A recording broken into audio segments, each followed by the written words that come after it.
Hi everyone, I'm GREYMOND. Today I wanted to talk to you about a topic that I hear often. I get questions often on this. People ask, well, this expert or this expert said that I can't recover. And you say that I can recover. And who am I supposed to believe?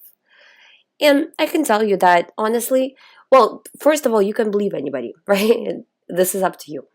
But say, for example, if you were in a cave and a person told you, like, here's the way out, look, it's right there, and you come out of there. Or a person told you, you know what, there's no way out, don't even look for it, you know? Just, you know, do your best while you're in the cave because you're not getting out of here, you know? And that's kind of like the clearest analogy that I can give you. You know, if a person is told over and over again that they're never going to recover, they're not, I find that a lot of the times people are not looking for a way to recover. OCD recovery is like math. It's how many times you give in to the thought, give in to doing the compulsions versus how many times you do not give in to the compulsion. And if you kind of look at it that I'm never going to recover, then you allow yourself a lot more times to, like, well, I'm just having a bad day. Well, I'm just going to do this one compulsion. I'll allow myself that. And these allowances day after day after day is what's actually keeping you a prisoner. It's what's forming the disorder. It's continuing to form it, right? Where if you are really like the opposite side, right? If you're in the same start out situation, but you're really strict with yourself and you look at each compulsion as, am I getting closer to the exit out of this cave or not? And this is like very important, the most important thing in my life. This is how I'm going to fight through it. You know, if you have this kind of attitude, then your result is going to be different and you will recover.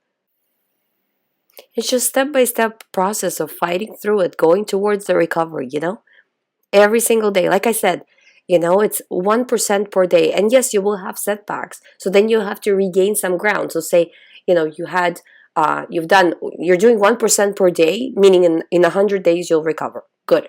Okay, so how are you going to do this? Say you did one step forward, but then the next day you did one step back. So now you have to do 3 steps forward to make up for it, right? On the third day, because you're doing more steps each day. You're not just doing 1% more. You're doing now 3, 4, 5, right?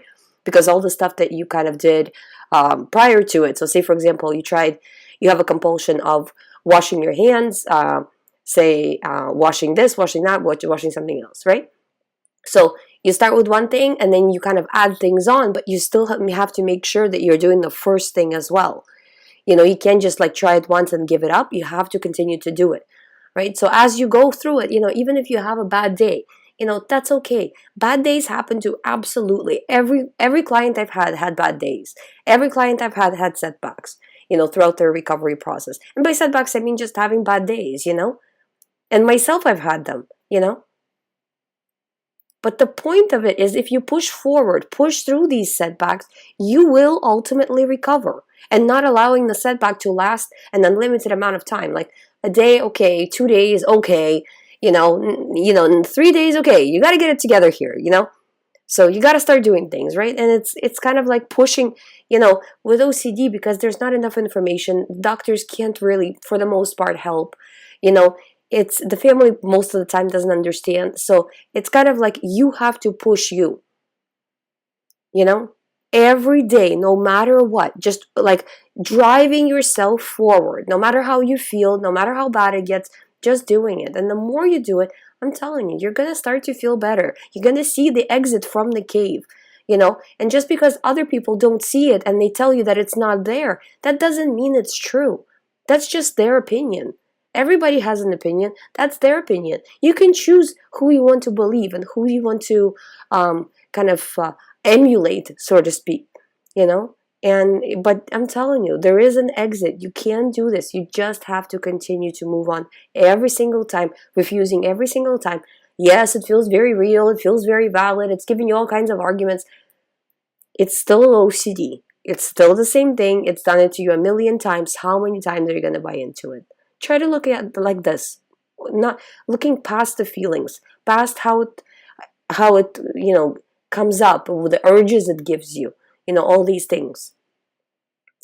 and just look at it as a whole. How many times did I have this thought already? How many times am I going to fall for it? And just refuse.